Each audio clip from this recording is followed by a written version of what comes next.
Tamle leta 2010 sva s soimenjakom Miha Kovač čistko za štos odprla ta klub, ampak začela iskati nek plac, kjer bi lahko trenirala, da bi zapolnila svoj prazen cajt, ki so ga imela.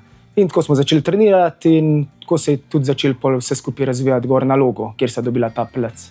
Gre se za mešane borilne veščine. Jaz sem pristal tam iz Firpca, žal, že star, zato so tekme bile bolj poredke, zato naj zdaj pridejo mladi, tako da vabljeni vsi mladi, da pridejo sprobati ta šport. Ja, jaz zase vidim, da je bila to ena boljših odločitev v mojem življenju. Je to res stvar, ki me veseli.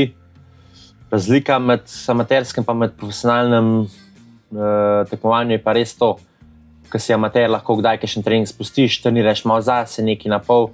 Ko si profesionalc, je to tvoja služba, to mora biti vse na 100% po urniku disciplina, da ni nekega odstopanja.